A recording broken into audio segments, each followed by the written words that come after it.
Uniform civil code पर राज्यसभा सांसद कपिल सिब्बल लगातार मोदी सरकार को निशाने पर ले रहे हैं। सवाल पूछ रहे हैं कि आखिर इसकी ज़रूरत क्यों है और सरकार को भी क्या मालूम है कि वो यूसीसी क्यों लेकर आ रही है। यूनिफॉर्म सिविल कोड को लेकर देश में इस वक्त बहस छिड़ी हुई है। कुछ पार्टियां जहां इसका समर्थन कर रही हैं तो वहीं ज़्यादातर पार्टियां ऐसी हैं जो यूसीसी का विरोध कर रही हैं। इस बीच राज्यसभा के सांसद कपिल सिब्बल ने एक बार फिर पीएम मोदी पर निशाना साधा है। वहीं गोदी मीडिया 2024 के लिए बीजेपी की तरफ से बैटिंग कर रहा है और ये बताने की कोशिश कर रहा है कि यूसीसी देश की ज़रूरत है। यूसीसी से सबको न्याय मिलने लगेगा, देश बदलने लगेगा। साथ ही गोदी मीडिया मुसलमानों को कटघरे में खड़ा करके मुसलमानों से प्रतिक्रिया मांग रहा है और पूरी तरह से मुसलमानों को उकसाकर बीजेपी के लिए माहौल बनाने में लगा है। जबकि हकीकत तो यह है कि गोदी मीडिया के एंकरों को ही नहीं पता कि यूसीसी है क्या और इसमें क्या कुछ समान होने जा रहा है। कौन से ऐसे कानून हैं जो यूसीसी में आ जाएंगे और सबको समान अधिकार मिल जाएगा। ऐसे ही गोदी मीडिया की एक एंकर नविका कुमार का पर्दाफाश राज्यसभा सांसद कपिल सिब्बल ने किया, जब नविका कुमार ने कपिल सिब्बल से यूसीसी पर सवाल किया, जिसके जवाब में कपिल सिब्बल ने जो सवाल किया उसका जवाब नविका कुमार के पास नहीं था। बोलता हिंदुस्तान पर मैं हूं आपके साथ मिर्जा शाकिर अली बेग। टाइम्स नाउ के prime time show frankly speaking की एक क्लिप सोशल मीडिया पर लगातार सामने आ रही है, जिसमें चैनल की प्रधान संपादक नविका कुमार पूर्व कानून मंत्री और राज्यसभा सांसद कपिल सिब्बल से यूसीसी पर सवाल जवाब कर रहे हैं।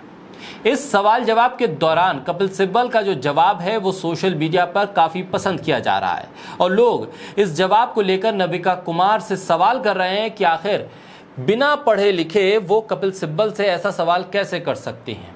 लोग कह रहे हैं कि अगर कपिल सिब्बल जैसे वकील से आपको सवाल जवाब करना है तो पहले आपको खुद पढ़ना चाहिए था कि आखिर इस कानून में क्या है और क्या नहीं है, और फिर कपिल सिब्बल जैसे वकील से आप सवाल करें।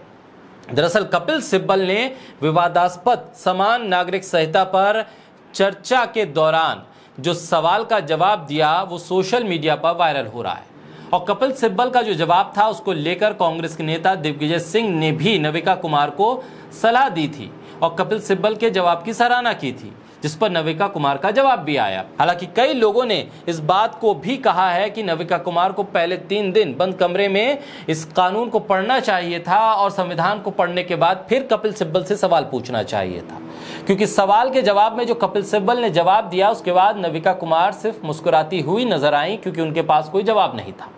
1 जून को प्रसारित एपिसोड में नविका कुमार कपिल सिब्बल से पूछती हैं कि वो यूसीसी पर चल रहे मौजूदा विवाद के बारे में क्या सोचते हैं, जिस पर कपिल सिब्बल ने पलटवार करते हुए कहा कि ये एक विचारहीन अभ्यास है, यानी कि इस पर कोई भी प्लानिंग नहीं है सरकार की।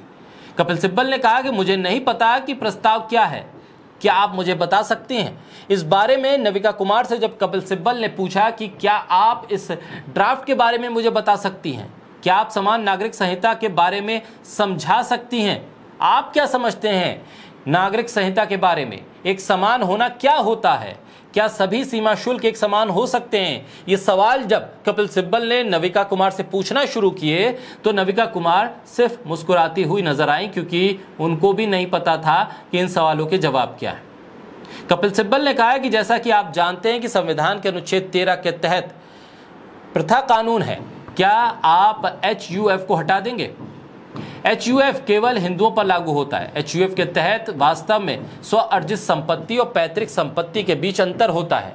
ऐसे अरबों लोग हैं, विशेष तौर पे हिंदू, जो HUF के तौर पर व्यवसाय करते हैं, जो कृषि भूमि को HUF के रूप में रखते हैं। आप गोवा के बारे में क्या करेंगे, आप उत्तर पूर्व के बारे में क्या करेंगे, आप एक प्रस्ताव से बहस नहीं कर सकते। कपिल सिब्बल ने जब नविका कुमार के सामने एक लंबी चौड़ी प्रस्तावना सामने रख दी और संविधान और कानून के बारे में बताना शुरू किया तो नविका कुमार खामोश हो गई।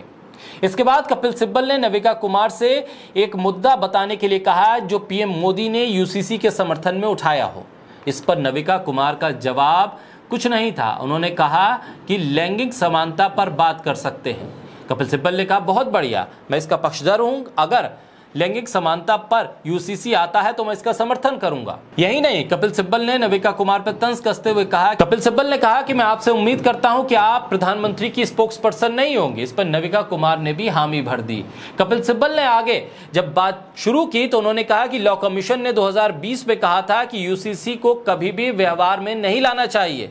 इसके बाद भी अगर सरकार इसे ला रही है और मानसून सत्र में इसे रखने की तैयारी है तो फिर यह सिर्फ एक चुनावी स्टंट हो सकता है। इस पूरे इंटरव्यू के दौरान कपिल सिब्बल ने जिस तरह से नविका कुमार के हर सवाल का जवाब दिया है, उसके बाद नविका कुमार अब यूसीसी पर बात करने से पहले 10 बार सोचेंगी जरूर, क्योंकि सरकार ने यूसीसी का मुद्दा उछाल तो दिया है, लेकिन गोदी मीडिया के किसी भी एंकर को यह नहीं बताया कि यूसीसी में है क्या, किस दायरे में वो इसे लेकर आने वाली है और यूसीसी के दायरे में किन चीजों को समान करने वाली है। सिर्फ यूसीसी शब्द को उछाल देने मात्र से ही बहस शुरू कर देना गोदी मीडिया एंकर की एक तरह की फितरत बन गई है। वो ये समझते हैं कि वो सर्वज्ञाता हैं और उन्हें हर विषय का ज्ञान है, लिहाजा वो किसी से भी कुछ भी सवाल कर सकते हैं। लेकिन कपिल सिब्बल ने गोदी मीडिया के एंकर नविका कुमार को आईना दिखा दिया।